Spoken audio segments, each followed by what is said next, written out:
దేశంలో పాలన మోదీకి ముందు మోదీకి తర్వాత ఎలా ఉందో అందరూ ఆలోచించాలన్నారు కేంద్ర మంత్రి కిషన్ రెడ్డి. కశ్మీర్ నుంచి కన్యాకుమారి వరకు అందరూ మోదీ నాయకత్వాన్నే కోరుకుంటున్నారని తెలిపారు. దేశంలో అనేక సమస్యలు పరిష్కరించిన ఘనత ఒక్క మోదీకే దక్కుతుందన్నారు. కరోనా వంటి మహమ్మారి నుంచి దేశాన్ని కాపాడారని, విపత్కర సమయంలో ఉచిత బియ్యం ఇచ్చి అండగా నిలిచారన్నారు. తనపై నమ్మకంతో మరోసారి ఆశీర్వదించి మోదీ నాయకత్వంలో పనిచేసే అవకాశాన్ని కల్పించాలని సికింద్రాబాద్ పార్లమెంట్ నియోజకవర్గ ప్రజలను కోరారు కిషన్ రెడ్డి. తీసుకొని ఇస్తే ఫ్రీగా ఇచ్చిన దేశం మన దేశం. అంతేకాదు ఆ రోజు పన్నులు లేవని చెప్పి చాలా మందికి మరి ఆ రోజు నుంచి ఉచితంగా బియ్యం ఇస్తున్నాడు. ఇంకా మొదలుపెట్టాడు.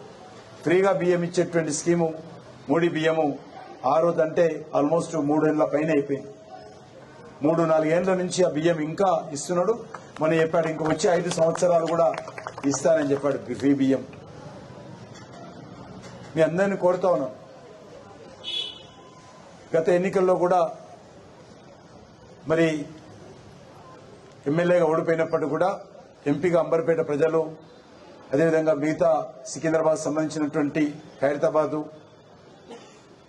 నాంపల్లి, జూబ్లీ హిల్స్, సికింద్రాబాదు, సనత్ నగర్, మషీరాబాదు అందరూ కలిసి ఆ రోజు నన్ను ఆశీర్వదించడం జరిగింది. మీ ఆశీర్వాదాలతోటే ఈరోజు కేంద్రంలో నరేంద్ర మోడీ గారితో పనిచేసేటువంటి అవకాశము, ఈ దేశానికి సేవ చేసేటువంటి అవకాశం వచ్చింది. ఈ కరోనా సంబంధించినటువంటి సమస్య వచ్చినప్పుడు దేశానికి సంబంధించినటువంటి కంట్రోల్ రూము నేనే నిర్వహించిన విషయం మనం చేస్తా ఉన్నాను. కాబట్టి నేను ఎక్కువగా మీకు చెప్పాల్సిన అవసరం లేదు. నేను అంబర్పేట బిడ్డను. ఈరోజు ఢిల్లీకి మళ్ళీ పోటీ చేస్తున్నాను.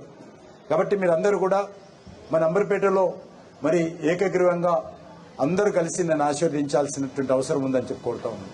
ఎందుకంటే మరి మనకు 7 అసెంబ్లీలు ఉన్న అంబర్పేట లాంటివి 7 ఉంటాయి ఇప్పుడు. కాబట్టి మన దగ్గర కోట్లు వస్తే ఎక్కడైనా తగ్గినా కూడా అది బ్యాలెన్స్ అవుతుంది. కాబట్టి నేను మీ అందరినీ కోరుతా ఉన్నాను. ఈ ఎన్నికలు మీ ఎన్నికలు, ఈ ఎన్నికలు మన ఎన్నికలు, ఈ ఎన్నికలు దేశానికి సంబంధించిన ఎన్నికలు, ఈ ఎన్నికలు అంబర్పేట బిడ్డకు సంబంధించిన ఎన్నికలు. కాబట్టి మీ అందరినీ కోరుతా ఉన్నాను. ఈ వీడియో మీకు నచ్చినట్టయితే లైక్ చేయండి, 10 మందికి షేర్ చేయండి. అలాగే కామెంట్ల రూపంలో మీ అభిప్రాయాలను మాతో పంచుకోండి. Nationalist hub group of channels ను సబ్స్క్రైబ్ చేసుకుని తెలుగునాట జాతీయవాద జర్నలిజాన్ని ప్రోత్సహించండి. ఈ వీడియో కింద ఉన్న బెల్ ఐకాన్ పై క్లిక్ చేయడం మర్చిపోవద్దు.